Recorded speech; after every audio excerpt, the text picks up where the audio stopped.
한이 같은 경우에도 저희 집에 처음 왔을 때 눈물 자국이 정말 심했거든요. 한 몇 달이 지났을 때 아이가 눈물 자국이 많이 옅어졌고요. 지금은 눈물량은 많아도 눈물 자국은 정말 많이 나아진 상황입니다.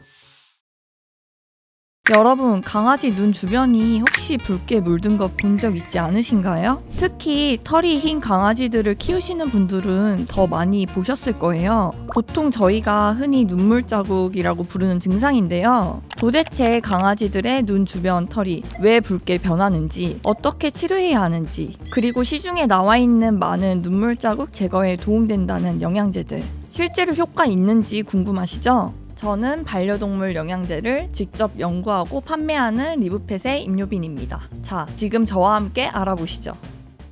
눈물 자국 원인에는 대표적으로 5가지가 있는데요. 첫 번째, 알레르기입니다. 알레르기는 눈물 분비를 증가시킬 수 있습니다. 특히 식이 알러지의 경우 눈물 자국이 심해지는 경우가 많아요. 두 번째로는 눈물 배출관의 문제인데요. 이걸 비루관이라고 부르기도 합니다. 강아지들 코 안쪽에는 눈물관이라고 하는 눈물이 안쪽으로 흐를 수 있는 관이 있습니다. 근데 이 관들이 좁거나 막혀 있는 경우에는 눈물이 안쪽에 고이거나 넘쳐 흐를 수 있어요. 이를 유루증 또는 눈물 흘림증이라고 부릅니다. 저희가 많이 키우는 말티즈나 시츄 같은 단두종에서는 이런 비루관이 특히 좁아요. 그렇기 때문에 유루증이 많이 발생되기도 합니다. 세 번째로는 눈 주위 털이 각막을 자극하는 경우입니다. 저희도 속눈썹이 반대로 나거나 속눈썹이 눈을 찌를 경우에 눈물이 많이 나잖아요. 강아지들도 마찬가지입니다. 선천적으로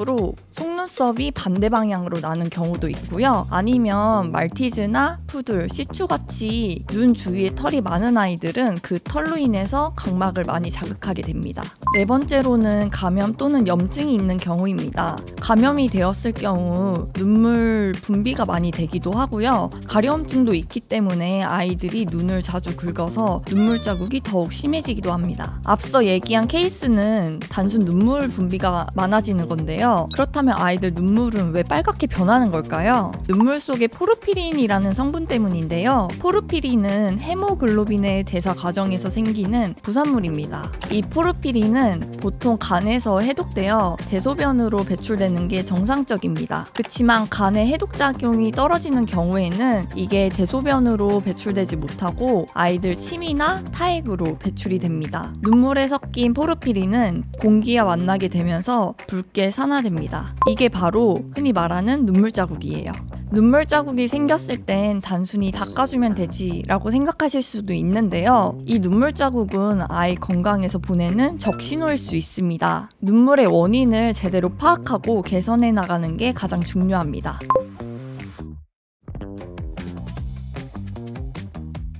자, 그러면 치료 방법부터 알아보도록 하겠습니다. 말씀드렸다시피 눈물 자국은 겉으로 드러나는 증상일 뿐 알러지 원인일 수도 있고 비루관의 문제일 수도 있고 아니면 결막염의 문제일 수도 있습니다. 그렇기 때문에 수의사분들과 반드시 상담하시길 권유드립니다. 눈 주변을 자주 닦아주는 것만 해도 눈물 자국을 예방할 수 있습니다. 전용 눈물 클리너나 물티슈를 활용해서 하루에 한두 번씩 계속 닦아주세요. 이때 주의하실 점은 한쪽 눈을 닦은 면을 다시 한번 사용하실 경우에는 세균이 옮길 수 있으니 반드시 새로운 면으로 닦아주시길 권장드립니다. 하지만 이런 제품들이 눈 주변 피부를 자극할 수도 있기 때문에 순한 성분으로 택하시길 권장드리고 있어요. 알러지 검사를 통해서 식이 알러지도 확인해보세요. 의외로 보호자분들이 자주 먹이는 간식이나 사료에 아예 알러지 성분이 있는 경우도 많습니다. 보통 닭이나 소, 밀가루에 아이들 알러지가 많고요. 이때 단백질을 한 가지로 제한한 단일 단백질 사료를 사용해서 눈물 자국을 줄이기도 합니다. 하지만 원인을 찾는 어려운 케이스들이 많기 때문에 이때는 병원에 내원하셔서 알러지 검사를 하시는 걸 추천드리고 있어요. 자, 이제 예방 방법에 대해서 말씀드릴게요. 일단 보호자분들이 아이의 눈을 주기적으로 관찰하시는 게 가장 중요합니다. 눈 안쪽이 빨갛진 않은지, 빨갛게 부어오르지 않았는지 정기적으로 체크해주세요. 그리고 앞서 말씀드린 것처럼 알러지 성분을 확인하셨다면 아이가 자주 먹는 사료나 간식에서 그 알러지 성분이 있지 않은지 다시 한번 체크해보시기 바랍니다. 시츄나 말티즈, 푸들 같은 경우에는 눈 주변 털들이 눈을 찌르는 경우가 굉장히 많습니다. 그렇기 때문에 주에 한 번씩 눈 주변 털들을 다듬어 주시길 권장드리고 있어요.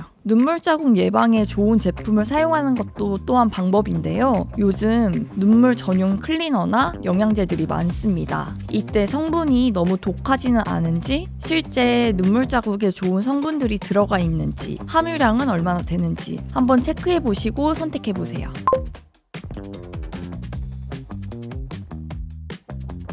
앞서 말씀드린 것처럼 눈물 자국에 도움이 되는 보조 제품들이 굉장히 많습니다. 시중 영양제들을 제가 판단하기에는 다소 애매하니 저희 제품 기준으로 말씀드리도록 하겠습니다.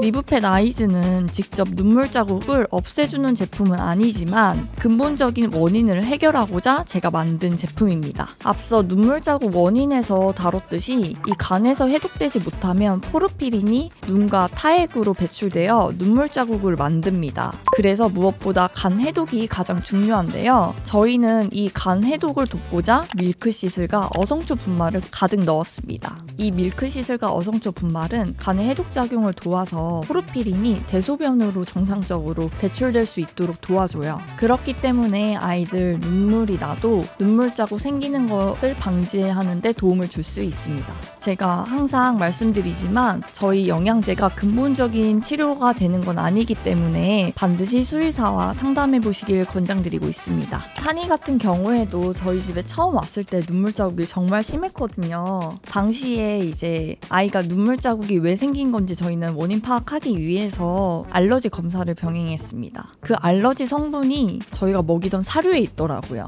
그래서 그 당시에 저희는 사료도 바꾸고 저희 리브펫 아이즈를 같이 급여하기 시작했어요. 한 몇 달이 지났을 때 아이가 눈물 자국이 많이 옅어졌고요. 지금은 눈물량은 많아도 눈물 자국은 정말 많이 나아진 상황입니다. 저처럼 눈물 자국 때문에 고민 있으신 보호자분들도 아이들 눈물 자국이 왜 생기는 건지 원인 파악 반드시 해보시고 같이 치료해 보시길 권장드립니다. 오늘 컨텐츠도 봐주셔서 감사드리고요. 그럼 다음에 뵐게요. 감사합니다. 구독과 좋아요도 부탁드려요.